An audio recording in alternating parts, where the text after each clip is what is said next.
Sebelum saya mulai ada saya apa yang membacakan kali ini. Iya.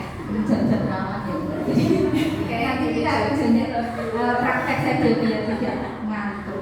Ini tadi memang ada 6 materi yang harus kami sampaikan. Jadi alhamdulillah karena di sini ada 2 jadi bisa berbagi 30 basic materinya yang 3 nanti saya akan sampaikan. Kita mulai dulu, saya bacakan sebuah pantun. Air rajin obat saraf. Cakep mana? Cakep. Agar hidup terasa nyenyak. Mohon izin dan juga maaf. Saya presentasi tak banyak-banyak. Assalamualaikum warahmatullahi wabarakatuh. Ya, terima kasih sebelumnya saya ucapkan kepada Bapak Kepala Sekolah dan juga rekan-rekan guru semuanya yang sudah meluangkan waktu. Saya akan menyampaikan diseminasi mengenai budaya positif. Oke, tadi sudah ada 3 saya sampaikan materinya. Nanti saya lanjutkan untuk materi yang berikutnya, yaitu mengenai membuat keyakinan kelas. Jadi ini yang sudah saya buat di kelas saya, yaitu membuat keyakinan kelas. Tadi sudah saya sampaikan bahwa membuat keyakinan kelas itu bukan kita yang membuat, tapi dari murid untuk murid. Guru hanya membimbing, memfasilitasi saja. Jadi kalau misalkan nanti anak suka apa, saya kemarin membuat keyakinan kelas, saya tanyakan anak-anak mau kelas impian seperti apa, kelasnya mau seperti apa, karena ini kelas rendah. Jadi sesimpel saja anak-anak berpikir. Ada yang minta, Bu, sekolahnya ditingkat, Bu, gitu. Ada yang minta seperti itu. Ada yang mau, Bu, ke kelas tuh kelasnya nanti kalau saya masuk di kelas baunya masih spesial. Ada saya juga aneh bau apa gitu. Saya sampai anaknya juga seperti itu, Bu, mau kelasnya wangi, Bu, gitu. Oke, nanti semua ditampung. Saya memberi kesempatan kepada anak-anak untuk mereka menginginkan kelasnya seperti apa. Jadi yang pertama yang saya lakukan, saya membagikan post-it, kertas post-it, kemudian anak-anak menulis sesuka mereka yang mereka inginkan seperti apa.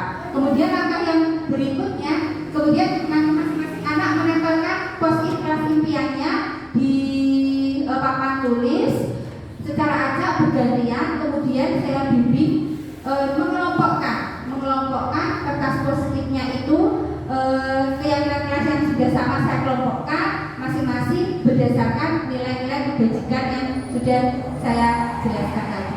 Kemudian setelah itu karena masih anak-anak ya, karena masih mungkin tulisannya masih kurang bagus, saya membantu mereka untuk membuat di Canva seperti itu masing-masing keyakinan kelas. Jadi Bapak Ibu, keyakinan kelas tidak usah terlalu banyak-banyak. Yang penting sudah ada nilai-nilai kebajikan di situ. Jadi kalau di dalam kelas saya kemarin hanya ada 5 nilai kebajikan, yaitu yang pertama ada hormat dan saling menghargai.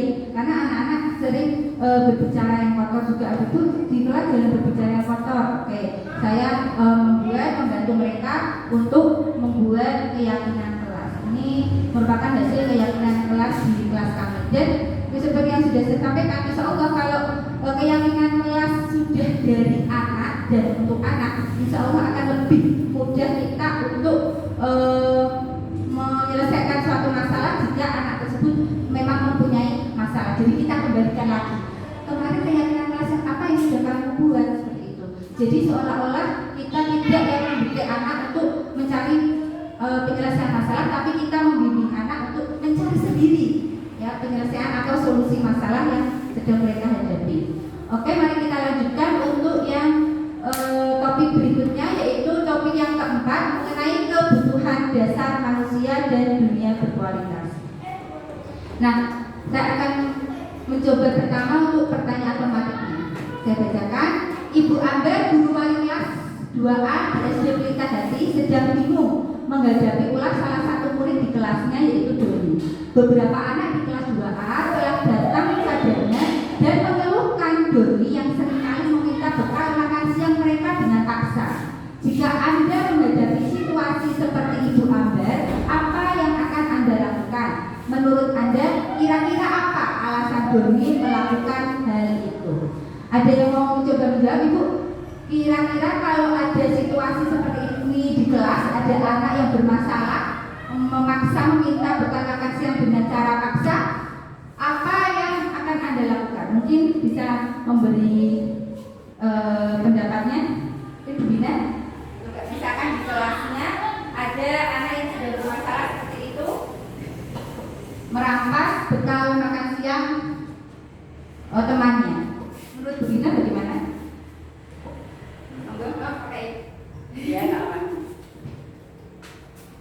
Ya, kalau saya membayangkan di kelas ada kejadian seperti itu, mungkin ini Doni saya panggil secara terpisah terlebih dahulu untuk klarifikasi. Setelah itu baru diselesaikan setelah masalahnya jelas. Ya, berarti memanggil si Doni ya Bu. Memanggil si Doni untuk menanyakan alasannya. Alasannya apa? Si Doni melakukan hal itu. Ya, betul. Nah, sekarang saya tanya kembali, menurut Bu Wina, kira-kira apa alasan Doni melakukan hal itu? Kira-kira alasannya? Silakan besok ketika tadi sudah ganjil, menurut jenengan kenapa Doni meminta bekal makan siang temannya? Kira-kira kemungkinan iya alasan Doni. Mungkin salah satunya tidak membawa uang saku, yang kedua tidak sarapan, yang ketiga mungkin memang dia pengen apa ya? Ya namanya laki-laki terus masih kecil, mungkin pengen mendapatkan perempuan. Iya, betul. Di sini ya Bu, merujuk pada situasi yang sedang dihadapi oleh Bu Ambar, ya, itu dalam konteks penegakan disiplin positif, Ibu Ambar tadi sudah disampaikan Bu Wina, mencari tahu alasan dulu. Jadi kita jangan serta-merta menyalahkan Doni. Kamu kenapa di sini deh? Kita sambil menunjuk dia, enak ya mendengarkan. Kamu kenapa itu kok? Oh misalkan, kok bisa berampas itu makan siang kamu? Seringkali kita menyalahkan si anak tanpa tahu sebenarnya alasannya apa sih, gitu ya. Mencari tahu alasan dulu.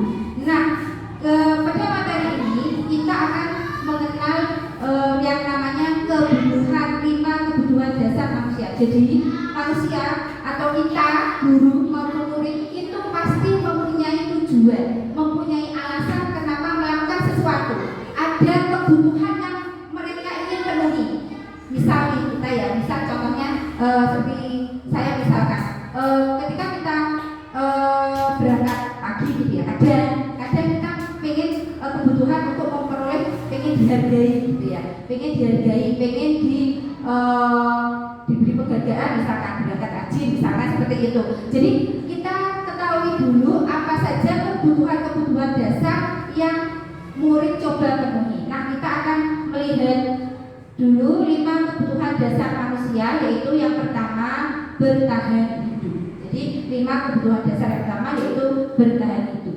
Jadi sudah ketahui bersama bahwa semua yang kita lakukan, usaha terbaik kita untuk mendapatkan apa yang kita inginkan itu ketika kita mendapatkan apa yang kita inginkan dengan berusaha memenuhi kebutuhan tersebut.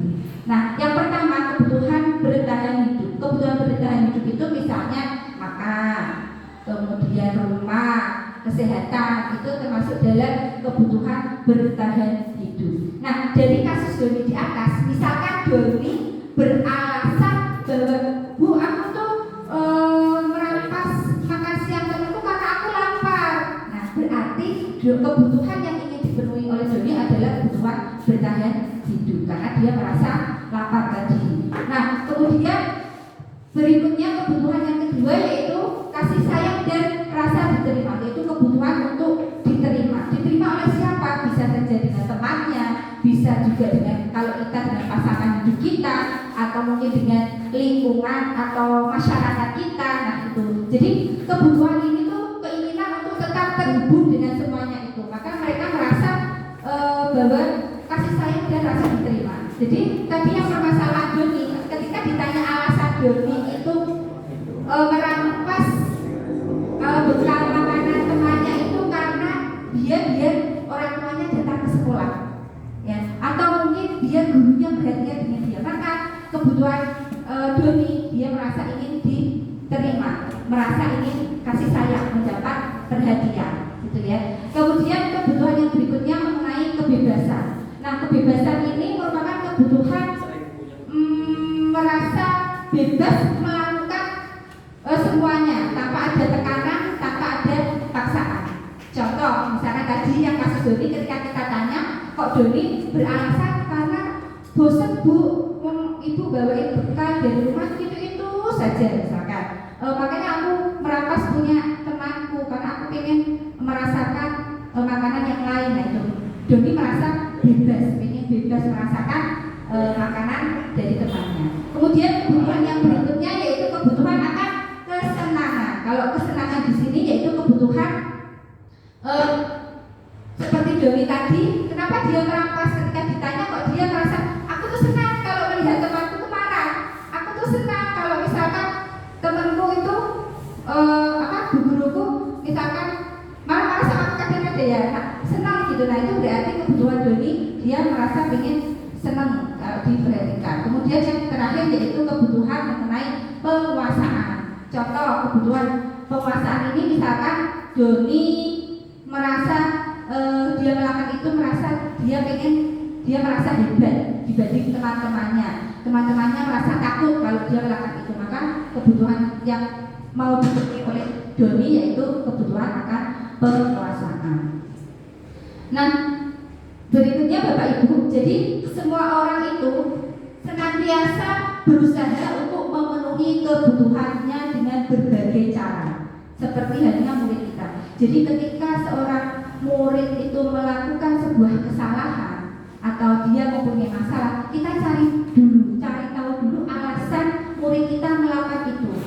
Kita tanyakan, berarti ada kebutuhan 5 kebutuhan tadi yang belum mereka penuhi. Kalau kebutuhan salah satu 5 kebutuhan itu belum mereka penuhi, maka pasti dia akan melakukan sesuatu yang tidak baik. Jadi kita tanyakan dulu. Kadang mesti ya setiap anak melakukan kesalahan pasti punya alasan. Itu yang kita pegang dulu. Pasti ada alasan dibalik dia melakukan itu. Nah kita koreksi dulu, kita korek dulu, cari tahu kenapa sih anak ini kok melakukan seperti ini. Mungkin di keluarganya kurang harmonis atau apa, pasti sama seperti halnya kita ketika kita mau melakukan sesuatu pasti kita juga punya alasan. Jadi ada kebutuhan yang ingin mereka penuhi. Nah, coba ini ada soal kebutuhan apa yang sedang dipenuhi. Ini ada soal Dinda, seorang anak kelas 3 SD, begitu tiba di rumah sepulang dari sekolah menangis dan mengadu pada ibunya bahwa dia benci pada Ibu Rani gurunya. Menurut Anda, kebutuhan apa yang berusaha dipenuhi oleh Dinda jika jawabannya seperti ini? Bila Anda berada dalam posisi Bu Rani dan mendengar informasi dari ibunya Dinda tentang perasaan Dinda hari itu, apa yang akan Anda lakukan pada Dinda besok ketika Dinda masuk sekolah agar kebutuhan Dinda terpenuhi? Jadi ini ya ada kasus seperti itu. Nah setelah itu ibu gurunya memanggil Dinda. Nah kita lihat jawaban yang pertama Dinda. Kalau Dinda menjawab seperti ini, ibu guru bilang aku tidak boleh bersenandung sewaktu mengerjakan tugas. Katanya kelas harus tenang, tidak ada suara, kan gak seru jadinya. Jadi kebutuhan apa yang ingin dipenuhi oleh Dinda? Kalau Dinda ketika ditanya alasannya seperti ini. Dari 5 kebutuhan tadi, kebutuhan apa yang ingin dipenuhi oleh Dinda? Ada yang mau berpendapat? Tadi ada 5 kebutuhan dasar, yaitu rasa diterima atau disenangi, kebebasan, kesenangan, bertahan hidup, kemudian penguasaan. Kira-kira kalau jawabannya Dinda ketika ditanya kok ibu guru bilang aku tidak boleh bersenandung sewaktu mengerjakan tugas, katanya kelas baru tenang, tidak ada suara, kan gak seru jadinya. Apa kebutuhan apa yang ingin Dinda berusaha penuhi? Kebutuhan kesenangan, ya betul. Kemudian kalau ketika Dinda ditanya, ibu guru tidak menyapaku hari ini, padahal aku pakai jepit rambut baru. Apa kebutuhan apa yang ingin dipenuhi? Iya, merasa dicintai tadi ya, rasa diterima, dicintai. Kemudian yang ketiga, aku bosan, masa belajarnya cuma gitu-gitu aja, dengerin ibu guru aja. Apa kebutuhan apa yang ingin dipenuhi oleh Dinda? Kebebasan ya. Jadi ketika anak-anak melakukan suatu masalah, kita cari dulu kebutuhan apa yang ingin mereka penuhi. Ini Glaser, yaitu salah satu ilmuwan yang menyatakan bahwa kapasitas untuk berubah ada dalam diri kita. Jika kita dapat mengidentifikasi kebutuhan apa yang mendorong perilaku kita, maka perubahan perilaku positif dapat dimulai dengan mencari solusi untuk memenuhi kebutuhan tertentu dengan cara yang positif. Jadi ketika kita bisa memenuhi kebutuhan anak, kita tahu kebutuhan anak ini apa, maka mereka pun akan berusaha untuk memenuhi kita atau membantu anak itu untuk berusaha memenuhi kebutuhan yang mereka ingin penuhi. Tapi ketika kita tidak bisa memenuhi kebutuhan yang anak-anak inginkan, maka mereka akan berperilaku yang tidak baik atau melanggar dengan nilai-nilai kebajikan. Berikutnya nanti akan saya bagikan. Jadi ini untuk mengenali diri ibu bapak sekalian. Coba kalau menjadi bapak ibu ini kebutuhan apa yang ingin bapak ibu penuhi. Ini nanti ada kuesioner, silahkan nanti diisi. Kalau tidak benar nanti dilingkari saja nilainya 1, kadang-kadang 3, kemudian 5 sangat benar. Nanti untuk hasilnya tidak harus sekarang, coba nanti ibu bapak isi. Besok insya Allah bisnisnya atau Selasa saya beritahu. Jadi saya nanti bisa ketahui sebenarnya bapak itu membutuhkan kebutuhan yang mana. Nanti bisa diketahui dengan mengisi kuesioner ini. Harapannya ketika kita sudah tahu tentang diri kita, kebutuhan apa yang ingin kita penuhi, maka kita akan berusaha untuk mencari solusi, mencari cara bagaimana kita bisa memenuhi kebutuhan tersebut. Saya bagikan ya. Ini hanya ada 5. Nanti mungkin bisa diisi di sini, boleh di rumah, boleh, monggo. Oh, itu aja sampel.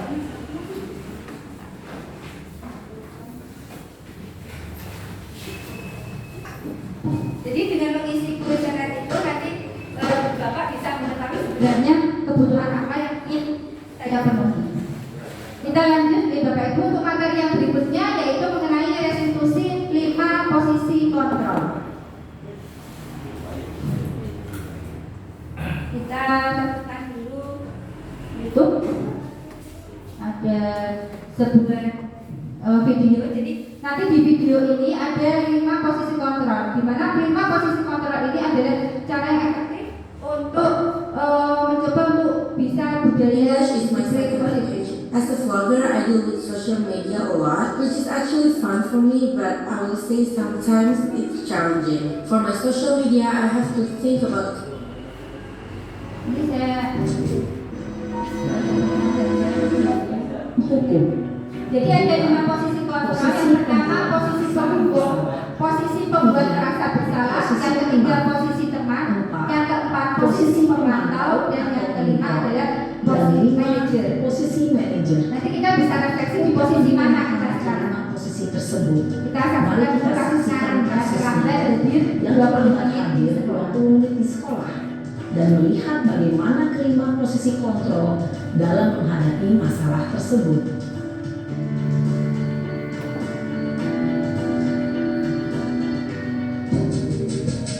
Ini ada posisi yang pertama, yaitu posisi penghukum.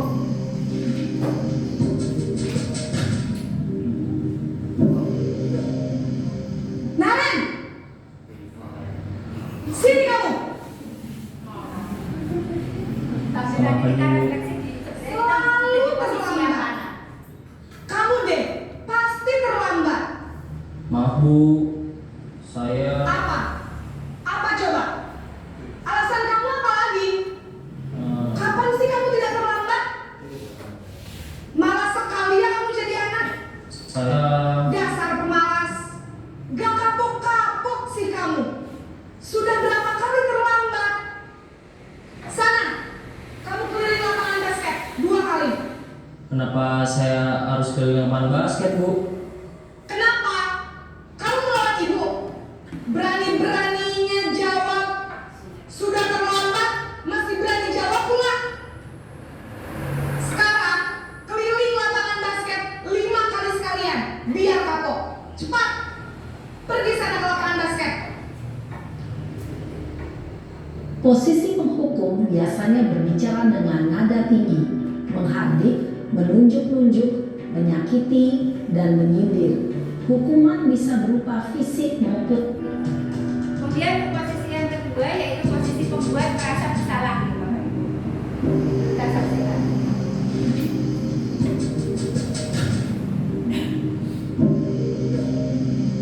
Naren,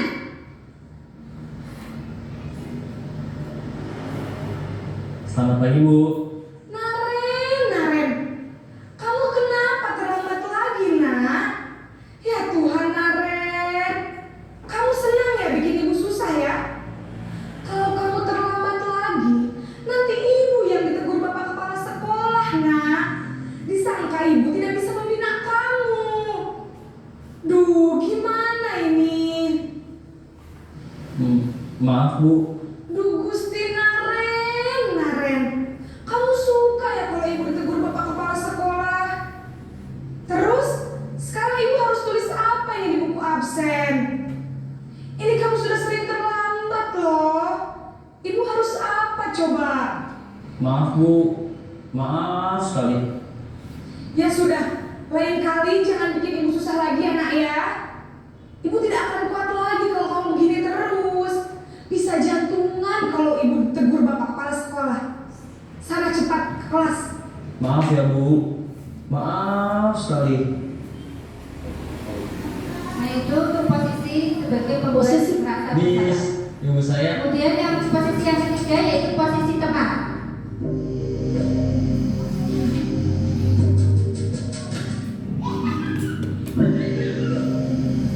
Naren,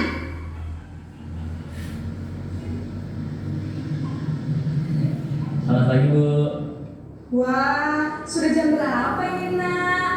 Terlambat lagi ya sayang. Iya Bu. Habis ibu saya lupa bangunkan saya Bu. Kamu malah menyalahkan ibu kamu. Kamu bukannya anak yang larinya paling kencang. Kok terlambat sih? Iya Bu. Saya memang terlambat bangun tadi. Jadi biarpun saya lari kencang, tetap gak kekejar Bu. Ya sudah sana. Nanti lain kali larinya lebih kencang lagi ya. Biar gak terlambat lagi. Bikin senang ibu. Demi ibu. Bisa kan? Bisa lah Bu. Ya sudah sana masuk kelas. Ibu beresin urusan absen kamu. Kamu ini ada-ada saja. Ini untuk posisi sebagai teman. Dalam posisi Kemudian teman, yang berikutnya yaitu di posisi pemantau.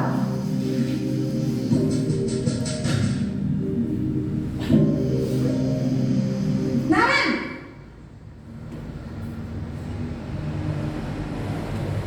Selamat pagi Bu.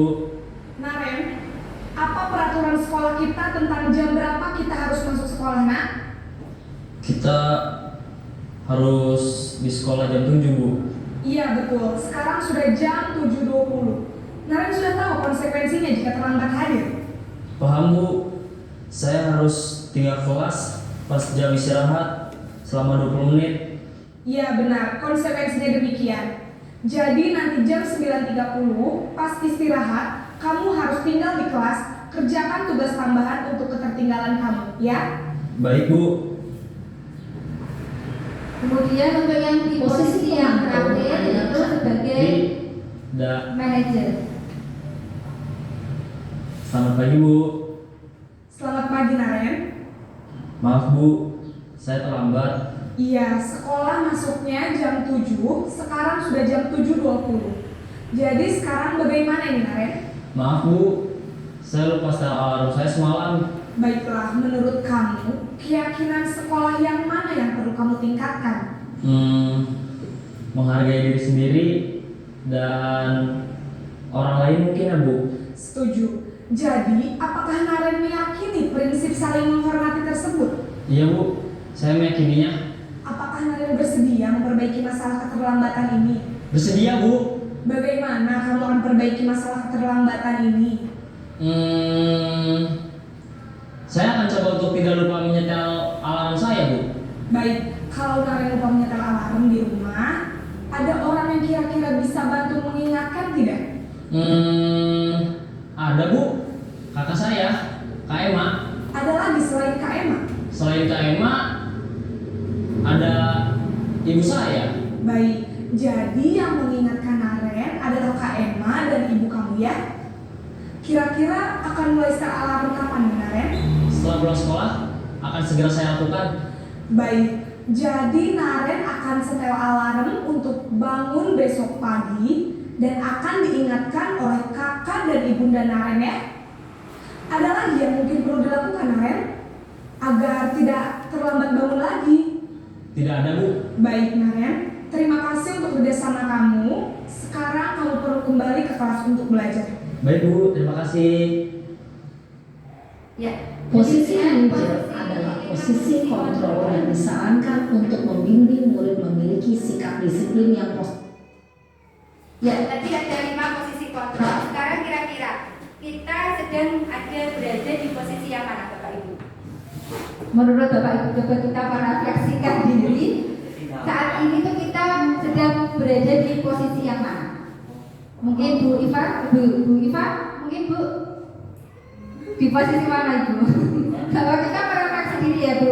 Jadi diharapkan kita itu ya mungkin memang membutuhkan proses yang mungkin lama, tapi asalkan kita mau belajar, diharapkan kita sudah berada di posisi manajer tadi. Ya, jadi anak sudah kita tanyakan keyakinan kelas yang tadi sudah dibuat ya. Kemudian kita tanyakan juga solusinya, kita tanya ke anak, bukan kita yang mencari solusi, tapi anak nanti yang diupayakan untuk mencari solusi untuk dirinya sendiri. Jadi kita nanti bisa belajar bersama. Nah, tadi yang di posisi yang pertama, posisi kontrol yang pertama yaitu seperti penghukum tadi ya, guru itu senantiasa mengancam ya Kak, mengancam, menyalahkan. Kira-kira kalau kita di posisi kontrol sebagai penghukum, bagaimana perasaan anak didik kita Pak? Kalau kita penghukum seperti itu, kira-kira seperti apa perasaan murid-murid kita? Apa yang akan mereka rasakan kalau kita telat lagi, kemarin telat, sekarang telat lagi, kamu ini ya nggak bisa kok berangkat. Nah, terus apa yang akan bagaimana perasaan murid kita kalau kita sebagai posisi kontrol sebagai penghukum? Ada yang mau berpendapat? Anak akan merasa seperti apa Pak? Iya, seperti apa mungkin? Merasa No battery, please charge. Monggo, bagaimana perasaannya? Mungkin murid akan bagaimana Pak? Dendam tidak kalau kita menghukum anak, mungkin dendam ya, tidak suka dengan gurunya, mungkin ya seperti itu. Anak akan malah semakin agresif ya, mungkin semakin dia lalu melakukan ini ya, mesti disalahin. Mungkin ada perasaan seperti itu. Kemudian di posisi yang kedua, kalau pembuat merasa bersalah, nada suaranya sih kayak kamu tuh sudah bikin ibu guru kecewa. Guru sedih kamu melakukan itu. Kita kayaknya saya juga masih sering melakukan itu. Membuat anak merasa bersalah gitu. Tuh kan Bintang kecewa, kamu kenapa tadi sudah dibilangi Bintang sedih kan gitu ya. Ada kita masih seperti itu. Nah itu kalau anak bagaimana perasaan murid jika ditegur seperti ini coba? Mungkin mereka juga akan merasa bersalah. Kemudian apa? Karena merasa bersalah, perasaannya oh ini sudah mengecewakan bapak ibu guru gitu ya. Jadi murid akan berusaha untuk membahagiakan orang lain, tapi mereka tidak memikirkan dirinya sendiri. Kemudian untuk yang posisi sebagai teman, nah ini juga teman, nadanya menggunakan aksara gitu ya, merasa ya teman gitu ya, bercanda, bahasa tubuhnya juga nggak apa-apa gitu. Tolong bantu ibu ya, kamu sudah jadi anak yang baik, kita senantiasa menjadi teman untuk mereka. Nah hasilnya apa bapak ibu kalau murid kita di posisi kontrol sebagai teman, murid mungkin juga akan akrab ya akan akrab, tapi hanya untuk guru tertentu yang mereka akrab. Tapi kalau misalkan dengan guru yang lain belum tentu akan bersikap yang sama. Kemudian yang posisi sebagai pemantau, posisi sebagai pemantau ini sudah disiplin positif, sudah mengarah ke disiplin positif, yaitu pemantau, dan diharapkan nanti kita bisa ke yang di posisi manajer ini sudah mengarah ke disiplin positif. Jadi kalau di posisi manajer, posisi pemantau, anak sudah tahu konsekuensinya. Dia datang terlambat, konsekuensinya apa nak? Berarti harus tadi misalkan nanti pulangnya agak terakhir memantau. Kemudian yang terakhir yaitu di posisi manajer. Nah, di posisi manajer ini sebenarnya enak sekali Bapak Ibu. Kenapa kok enak ya? Jadi tadi diawali kita membuat keyakinan kelas. Jadi kita tadi kan sudah membuat keyakinan kelas yang sudah kita tempel dan anak-anak sepakati bersama. Jadi ketika anak melakukan kesalahan, ketika dia melakukan kesalahan, kita kembalikan keyakinan kelas. Keyakinan kelas mana yang belum kamu penuhi, kita tanyakan seperti itu saja kepada anak. Kemudian nanti anak akan menjadi yang ini Bu. Nah, kalau sudah tahu, berarti kamu ingin menjadi anak yang seperti apa? Kita tanyakan kembali. Kalau seperti ini, kamu harusnya bagaimana nak untuk solusinya? Apa yang bisa kamu lakukan untuk menyelesaikan masalah ini? Kita hanya tinggal membimbing saja. Jadi anak-anak yang berusaha untuk menyelesaikan masalahnya sendiri. Jadi bukan kita yang mencari solusi, tapi anak sendiri yang nanti mencari solusinya.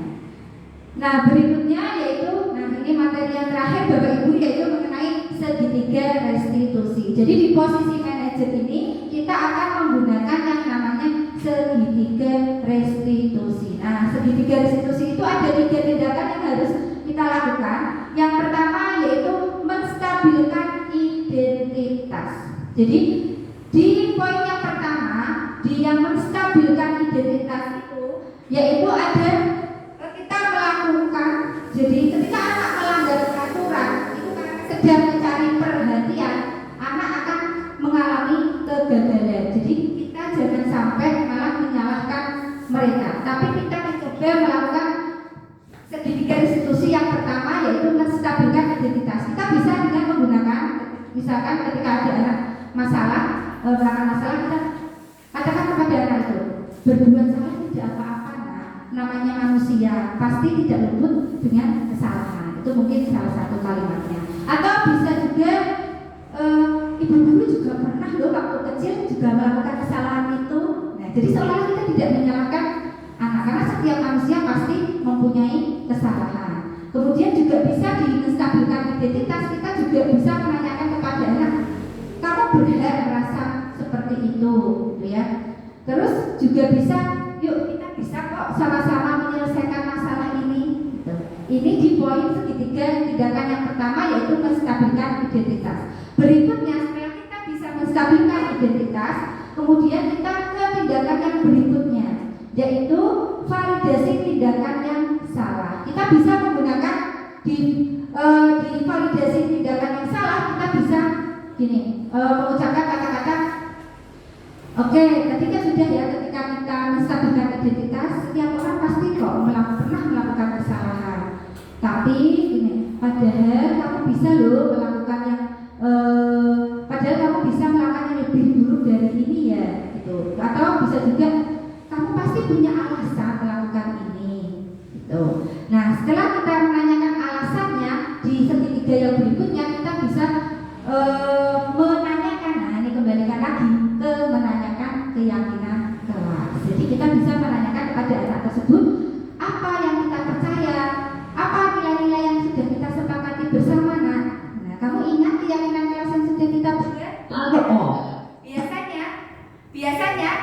Biasanya anak-anak akan tahu sendiri Bapak. Ketika yuk keyakinan kelas mana yang belum kamu penuhi, itu nanti mereka akan menjawab. Nah, kalau sudah tahu harus bagaimana, kamu ingin menjadi orang yang seperti apa, gitu.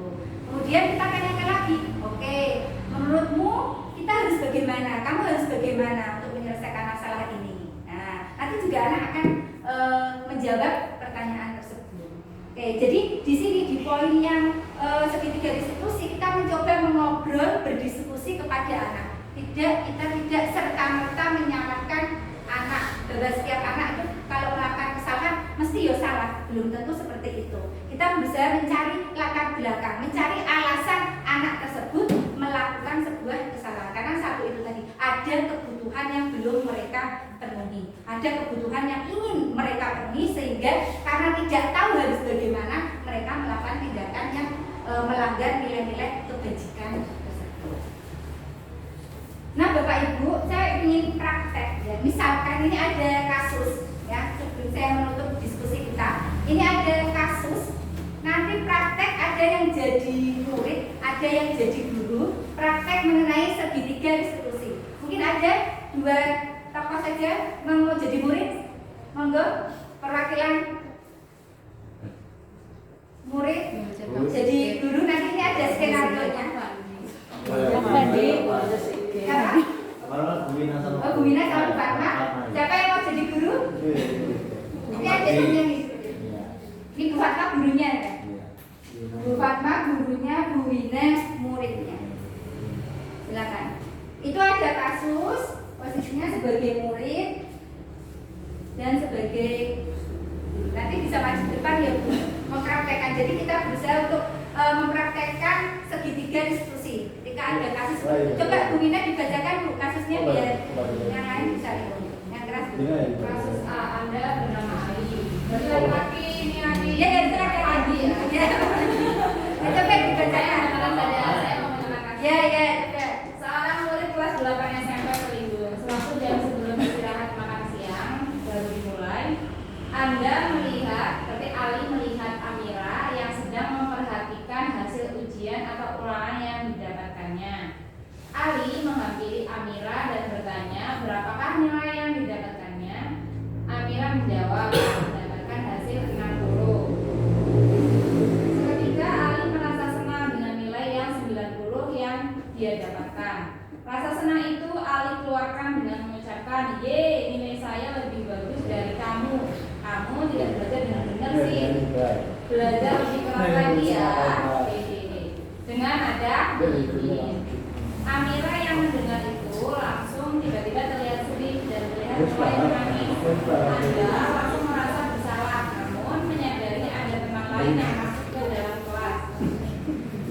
Ali memutuskan untuk keluar dari kelas. Waktu jam pulang sekolah, guru meminta waktu sebentar untuk berbincang dengan Ali. Begitu ya. Jadi kasusnya si Ali tadi mendapat nilai yang bagus ya di kelasnya, terus dia merasa sombong dengan mengejek temannya loh, gitu ya. Lo nilaiku bagus, kamu sih nggak bisa itu ya. Dia mengatakan kepada Amira. Kemudian karena dikatakan seperti itu, Amira merasa nangis jadi ya Amira nangis, kemudian nangis. Nah, gurunya namanya siapa Bu? Namanya Fatma. Bu gurunya Bu Fatma kemudian mendatangi si Ali dan melakukan segitiga restitusi.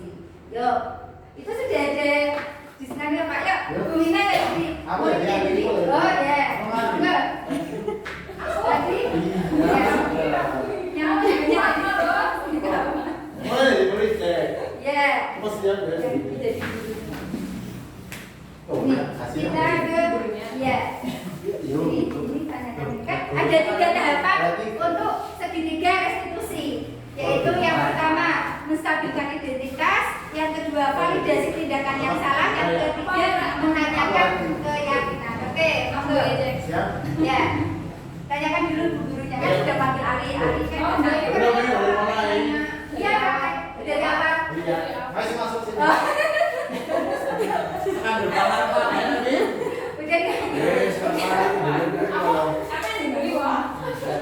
Iya. Mir mau dibilang, orang namanya. Aku sudah. Ya, oh, jangan kita kayak sama dulu. Nyantol aku yang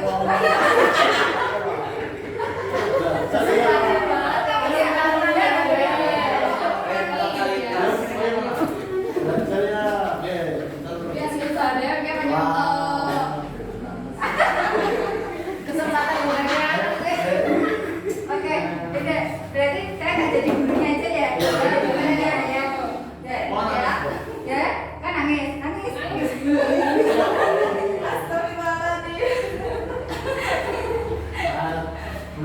Ya, aku sudah menangis ceritanya. Ya, sudah nangis. Terus gurunya manggil Ali ya kan? Ya. Ya. Terus Ali dipanggil oleh Ali, sini Ali. Ya.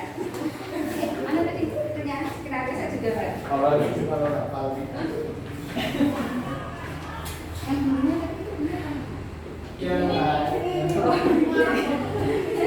pikir kan boleh juga. Ali kesini Ali.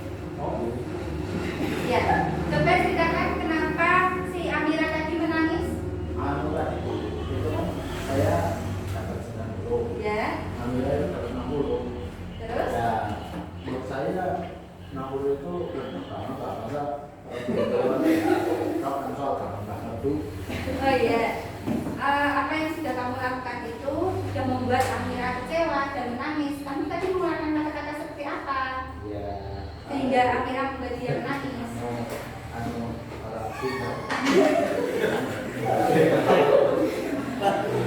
Oke, menurut ibu itu adalah membuat kesalahan. Tapi tidak apa-apa, membuat salah itu tidak apa-apa.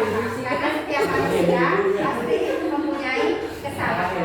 Yuk, sekarang di sini ibu tidak akan memenuhi kesalahan kamu, tapi di sini kita akan bersama-sama mencari penyelesaian masalah bersama-sama. Nah, kamu pasti punya alasan ya kenapa melakukan seperti itu. Alasan saya Ya. ya saya kan Ya. alasan saya Oh, berarti kamu merasa ingin diakui ya, ingin diakui ya, perasaan ingin diakui, jadi kamu melakukan seperti itu. Oke, apakah seperti itu hal yang baik menurut kamu? Tidak ya. Nah, kemarin kita sudah membuat keyakinan kelas. Menurutmu apa keyakinan kelas yang kamu percayai dan belum kamu percayai? yang saya percaya ya harus menghargai. Betul. Tapi yang percaya saya ini Ya, oke. Nah, kamu sudah hafal betul mengenai keyakinan kelas yang sudah kita buat ya, yaitu kita harus saling menghargai. Nah, sekarang kalau lain waktu kamu melakukan atau mengulangi hal itu lagi, apa yang harus kamu lakukan? saya tidak apa Ya, terus dengan Amira apa yang kamu lakukan? Oke, nanti ibu lihat ya, apakah kamu sudah meminta maaf kepada Amira. Dan ibu, oke, dan ibu nanti akan lihat, kamu sudah berjanji tidak akan mengulangi kesalahan itu. Oke, silakan kamu bisa kembali ke rumahmu. Hati-hati di jalan nih. Ya, kamu sama muridnya mau berbeda. Belum minta maaf dulu kan, belum minta maaf. Ya, itu ya ibu bapak. Jadi ketika murid kita melakukan kesalahan, kita tanyakan dulu. Kita lakukan sambilkan identitas dulu ya. Kita sambilkan identitas bahwa setiap manusia pasti mempunyai kesalahan. Terus yang kedua pada tindakan yang salah. Kita tanya kamu pasti punya alasan ya melakukan itu. Kamu senang tadi alasannya si Ali karena dia merasa ingin diakui. Kemudian kita kembalikan ke keyakinan kelas. Jadi nanti insya Allah kalau kita sudah melakukan itu, nanti anak akan menyadari kesalahannya sendiri dan berusaha mencari solusi akan permasalahan yang dihadapi anak tersebut. Oke, demikian Bapak Ibu untuk diskusi kita pada siang hari ini. Ini ada contoh praktek yang sudah dilakukan Bu Desi